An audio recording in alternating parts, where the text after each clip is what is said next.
Good evening and welcome to Straight Talk.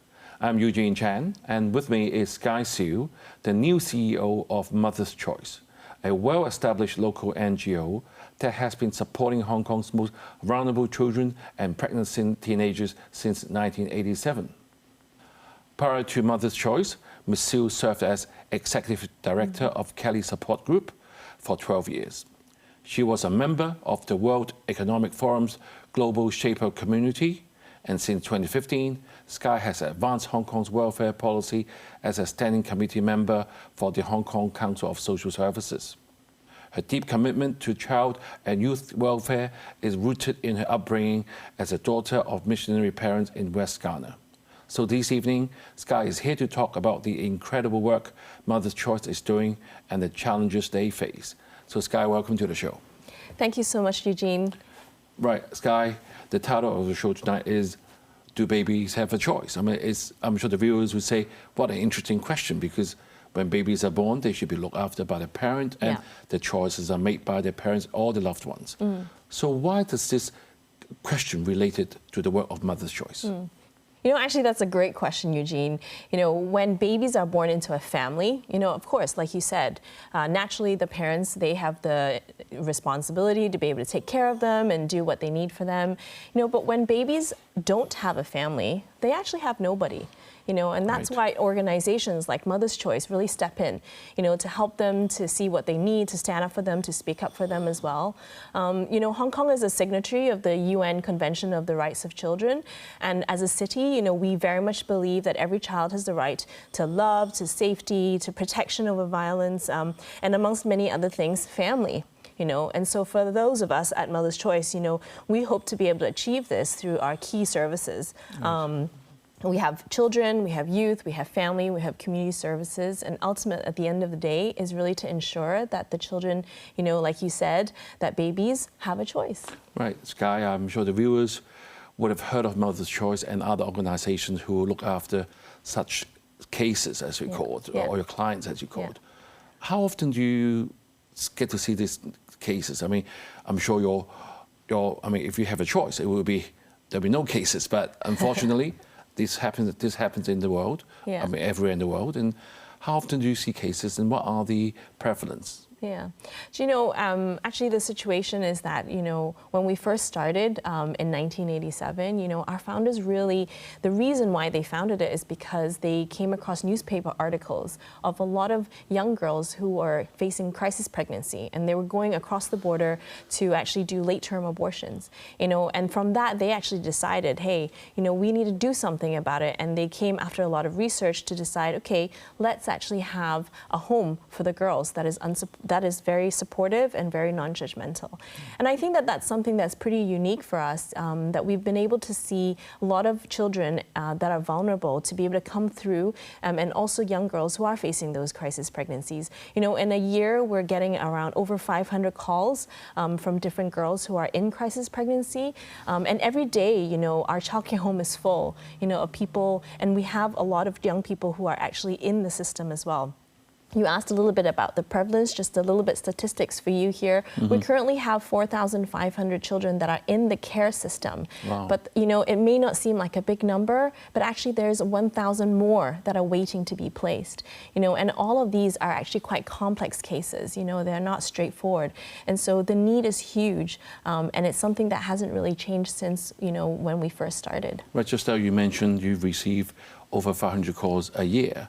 So if one of our viewers come across a case like that, and if we wanted to help them, or it could be even part of the family, what do? We just make a phone call and someone will help the girl?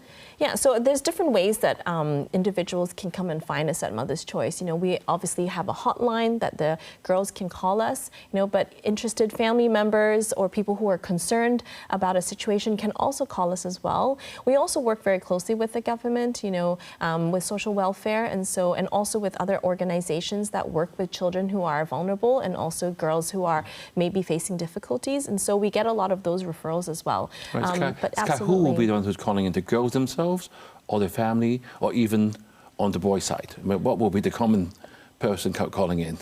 You know, we actually do have a variety, but majority of them will be, you know, teen girls who are in crisis pregnancy, and also maybe their family members. And in addition, one other thing would be perhaps also their referral workers when they're already in the care system. And that's something that we've seen, you know, Eugene. A lot of the girls that are coming to us are actually in the system themselves. And that's something that we've seen that's very different.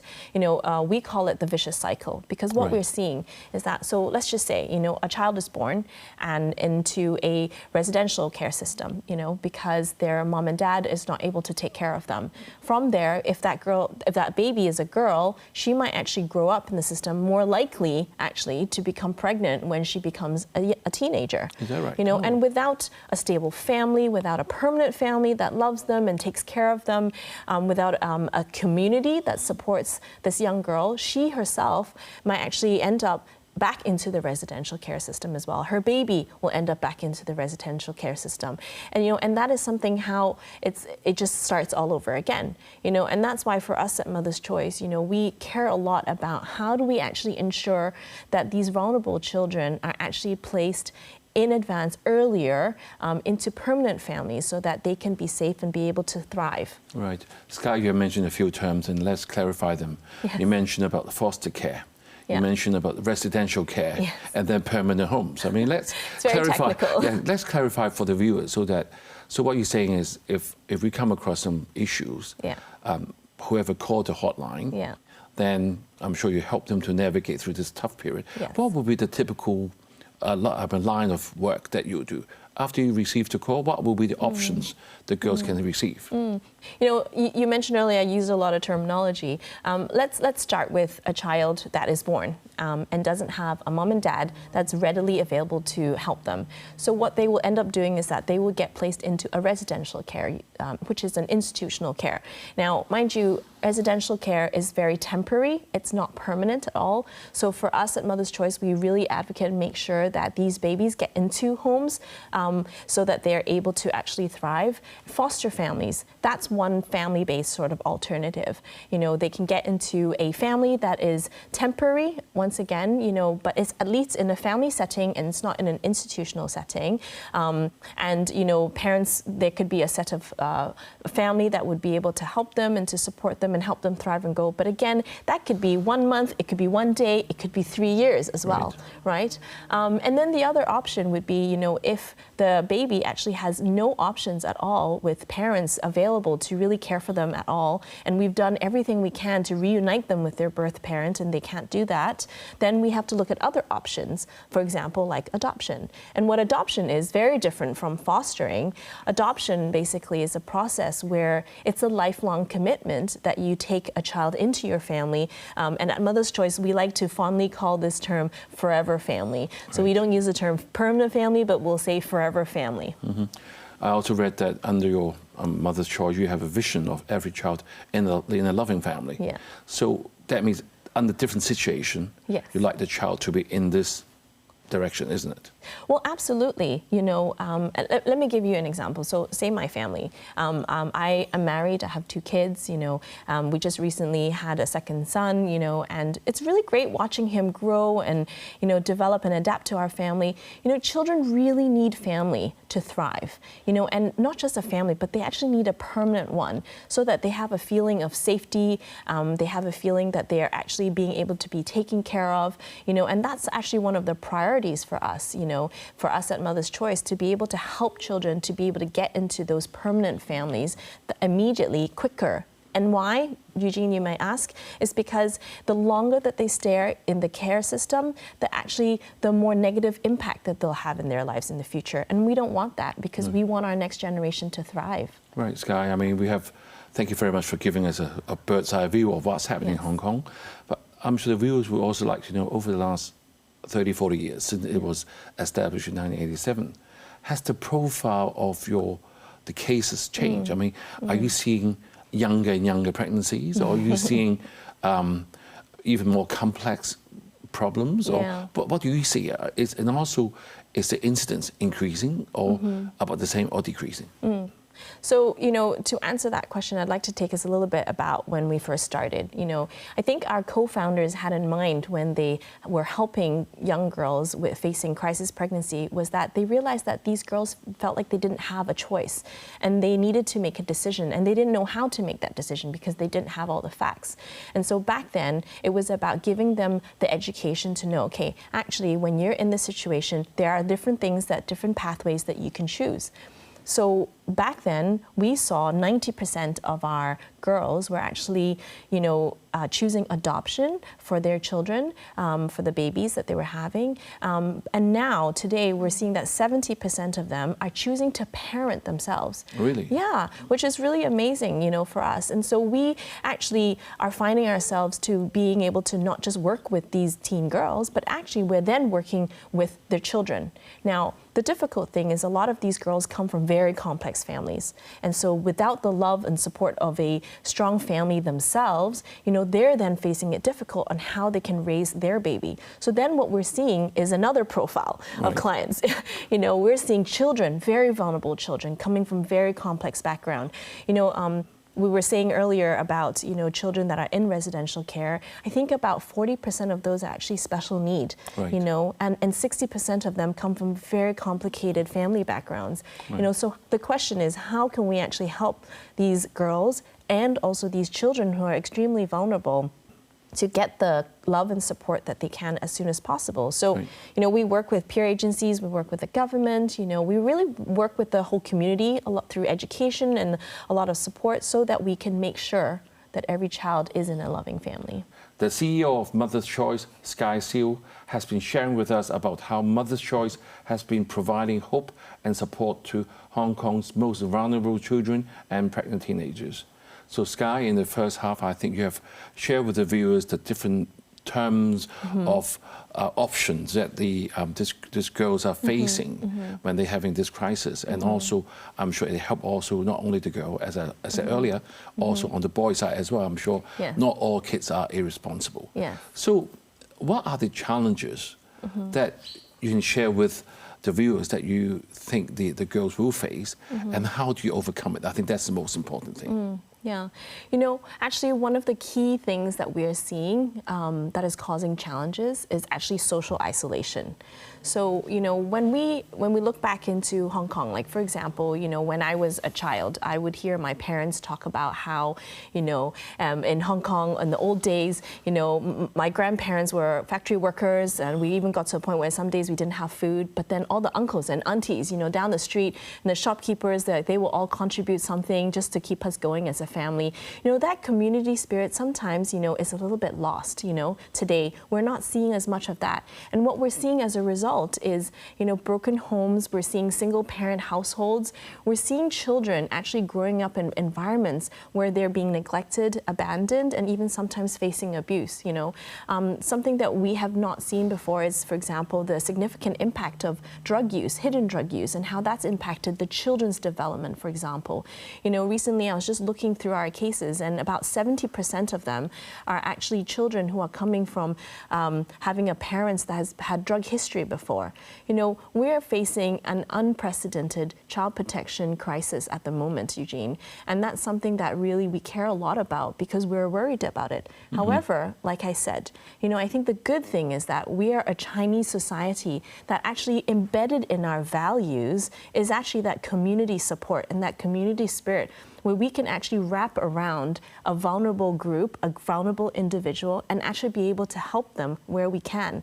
And so for children right now, as long as we are aware, as long as the community is aware of the needs, I actually really believe that we can come together and really help place children into safe families, and ones that are permanent and ones that are wrapped around from community support as well. Right, Sky, I really appreciated one comment that you made earlier before we walked into the show. I asked, there are 3 organizations that I'm aware, the Pull and Cook, also the ISS are doing the same thing. And I said, how do you see how different roles you will play? And you said looking at a very collaborative approach.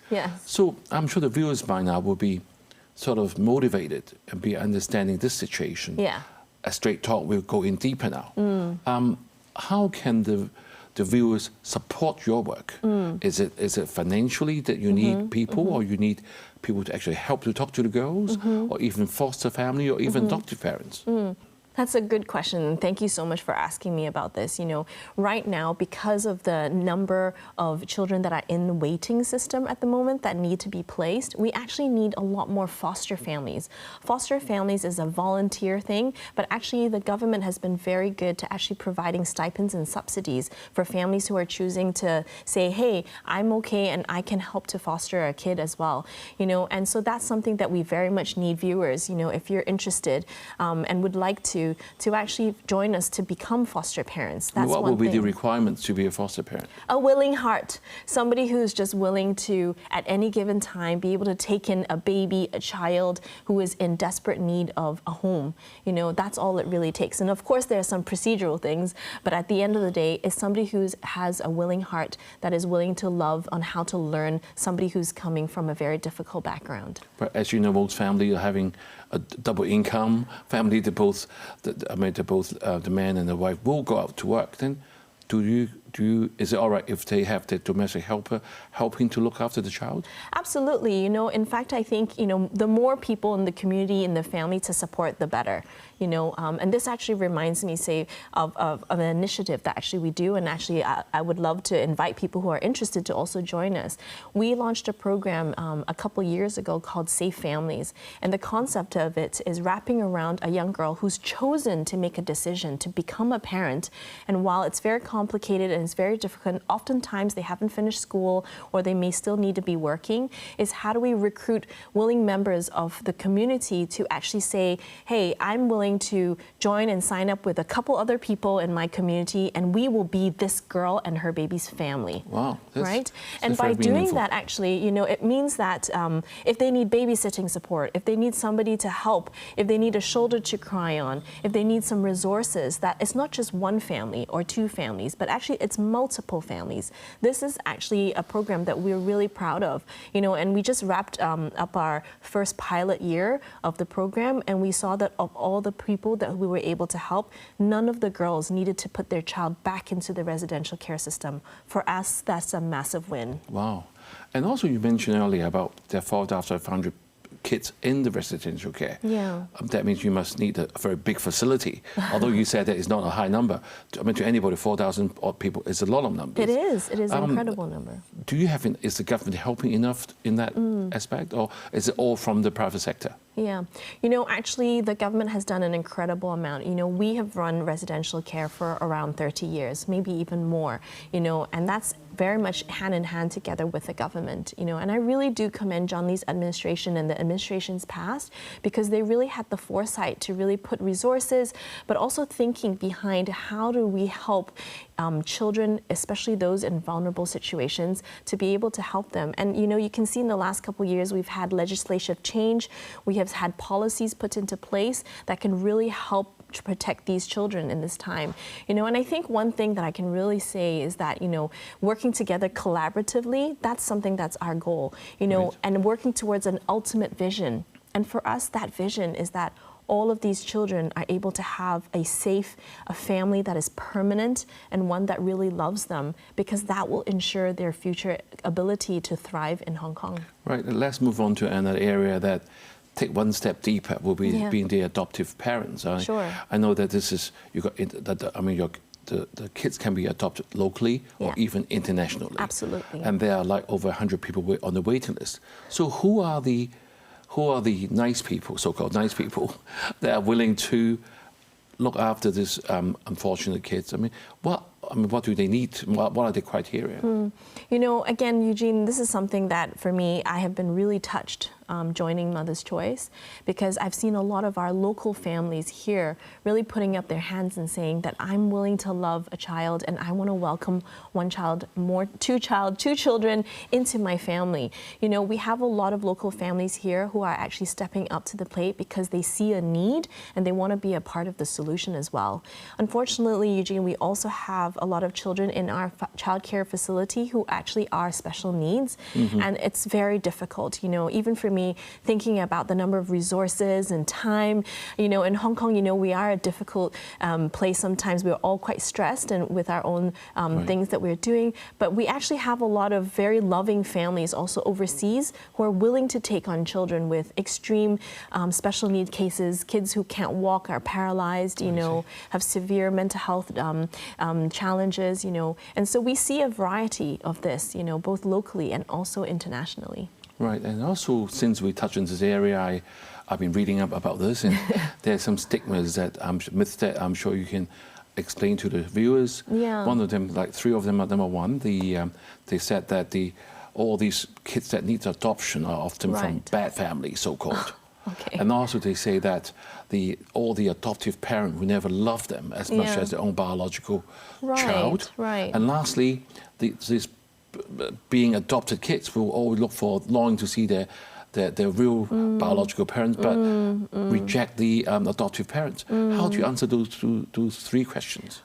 Eugene, that's very difficult. But I think what it comes down to is the fact that I think all of these are very perhaps instantaneous things. I mean, I want to take a step back and actually share a young girl who actually came through our Safe Families. She actually didn't come from a difficult family. You know, she came from a very good family. They loved her, but very unfortunately, their family went through a very traumatic incident, you know, that caused a lot of difficulties, you know, just for her parents. And because of that, she wasn't able to get the love and attention that she needed, you know, as a teenager. And as a result, you know, she tried to find it elsewhere, got pregnant, and realized one day that she couldn't support her baby, but she wanted to choose to parent, you know. And actually she joined our Safe Families program, had a community that really helped her, had social workers that helped her to be able to repair and mend and build those relationships with her own birth family herself. So now they're actually living in a place where she's in a healthy place, she has a family of her own, and she's very much connected back into her family. So I think what I'm saying, Eugene, at the end of the day, you know, there's a lot of children that are, you know, in these circumstances, and it's not their option. They didn't choose, you know, back to the question originally that you were saying, do babies have a choice? They don't really choose, you know, the path that ends up for them, you know, and for us, our job is to make sure that their future is bright. And so how do we do that? Our version of it, and we feel that is something that Hong Kong can also help us to embrace, is providing those permanent families, ones that will love them, take care of them, and ensure that they will succeed. Well, Sky, thank you for sharing the inspiring work that Mother's Choice is doing. And babies don't have a choice in the circumstances they're born into, but their future are shaped by the decisions we as a society make. We can all play a part in giving every child the chance of growing up in a safe, loving family. As this is often said, it takes a village to raise a child. Thank you for joining us and have a good evening.